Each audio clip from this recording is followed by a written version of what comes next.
How do I confidently give constructive feedback without offending anyone? This is one of the most common things I get asked from women in leadership. So if your stomach churns at the thought of having to give constructive feedback, especially to maybe your boss or a difficult peer, you are not alone. Today on the show, I am revealing how you can do this with confidence. So stick around and you're going to learn why constructive feedback is absolutely crucial and the impact it has on high performance, how to choose the right time to give feedback, the biggest mindset shift you must make so you can do this with more confidence. And at the end, I'm going to be sharing my 4 W's framework, which is a super simple, super easy framework that you can use anytime to give feedback to anyone. Hi there, and welcome back to the 360 Leadership Podcast. I hope you are doing well.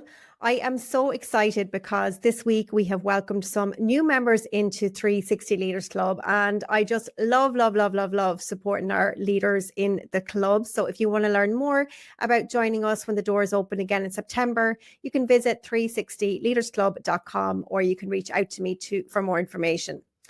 So on this week's episode of the show, we are talking all things feedback, okay? Now, I know, having worked in the corporate world for many years, there's a lot of companies who have a really good feedback culture.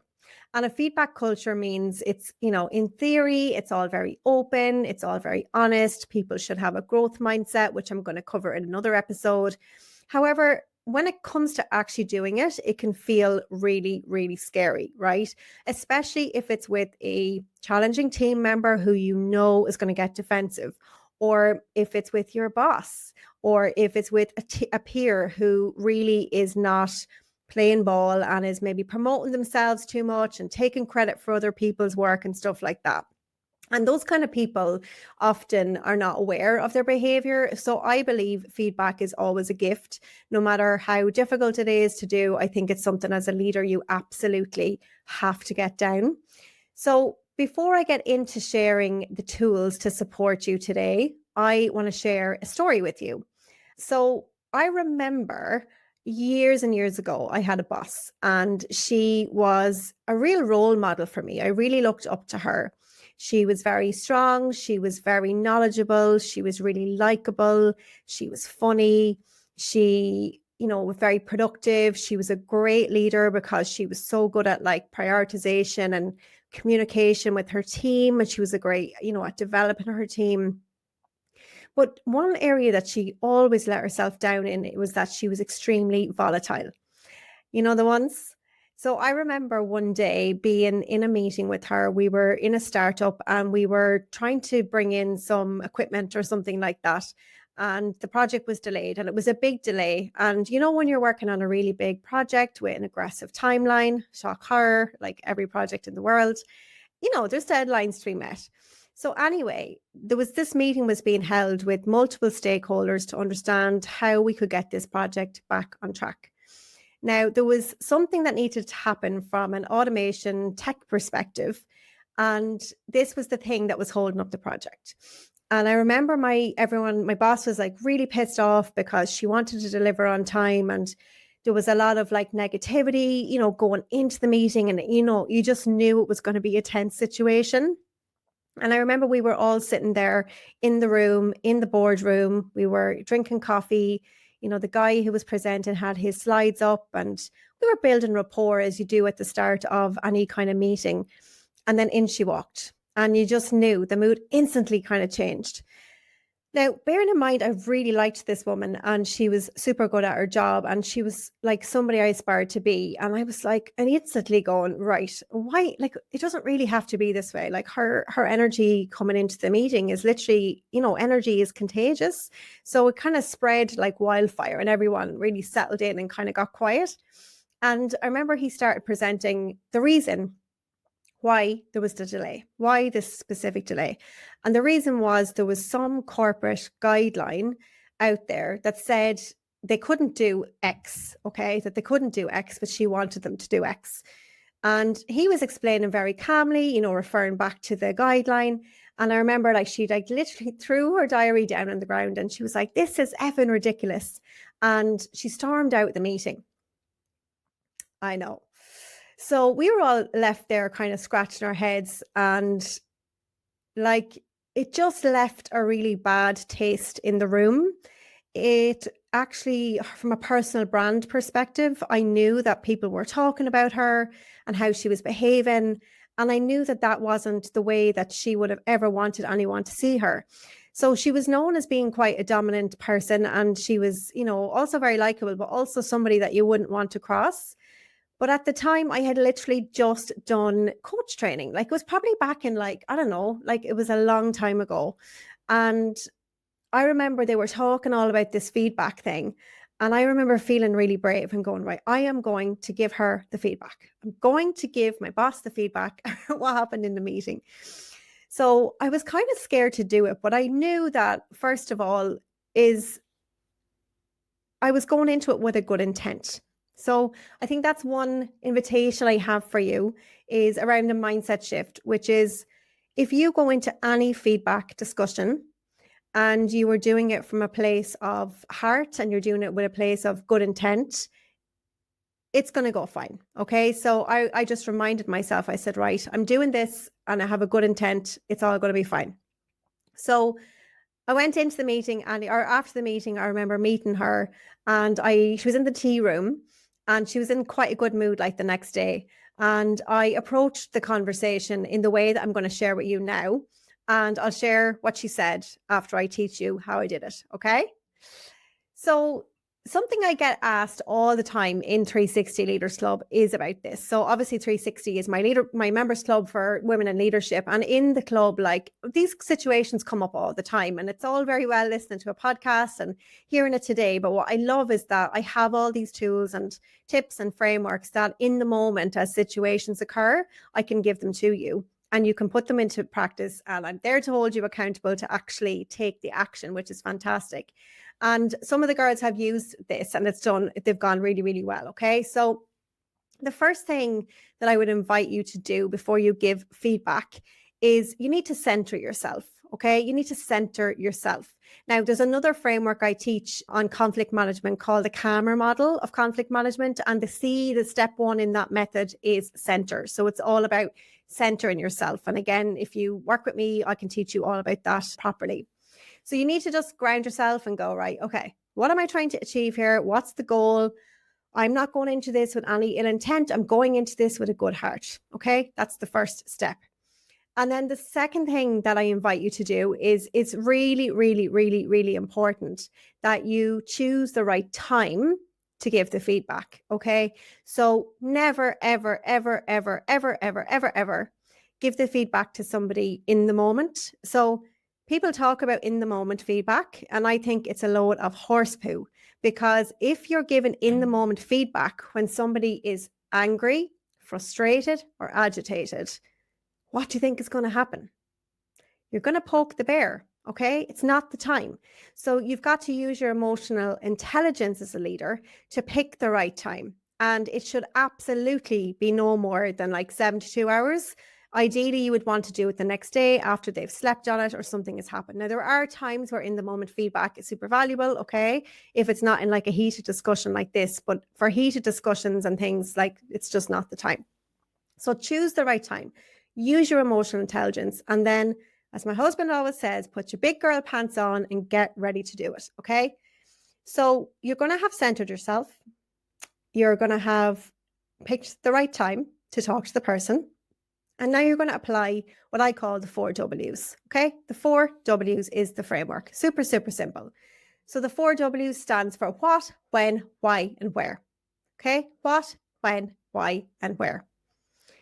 First one, you're going to talk to them. You're going to go in with a good heart and you're going to say what they did or said specifically.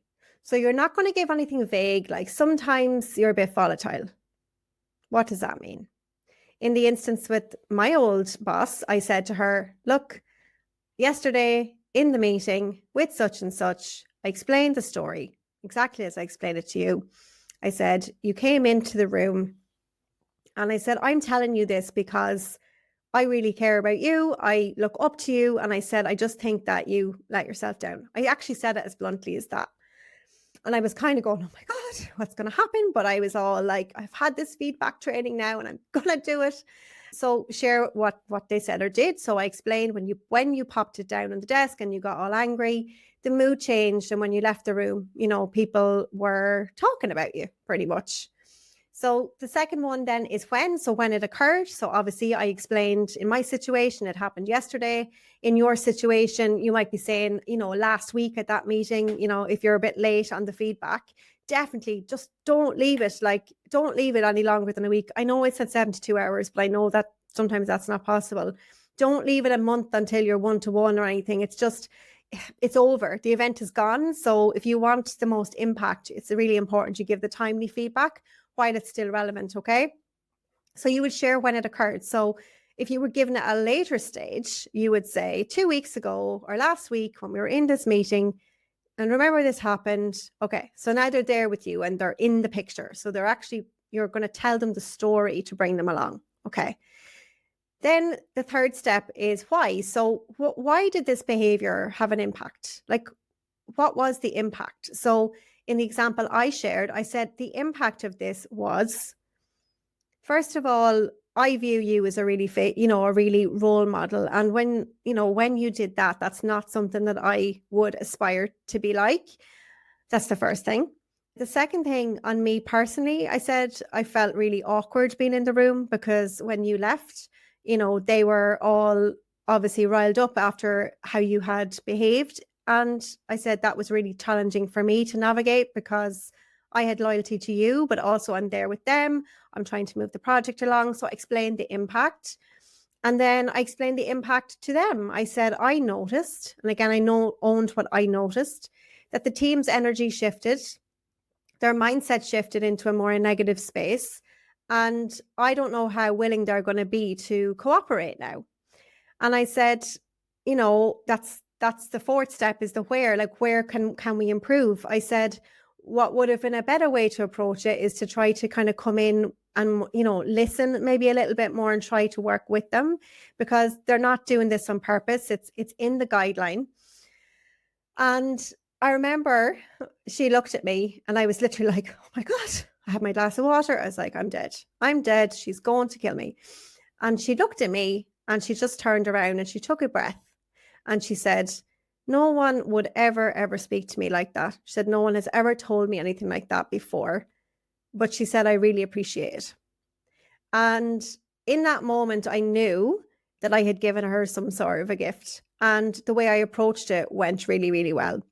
So I suppose the moral of the story is that feedback doesn't have to be scary, even if it's with your boss or a challenging peer or a difficult team member.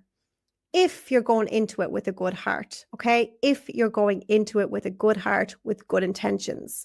If you're going into a feedback conversation and your intentions are to try to pull somebody down or to make them feel bad about themselves, first of all, that is not good leadership. That is the worst leadership, okay?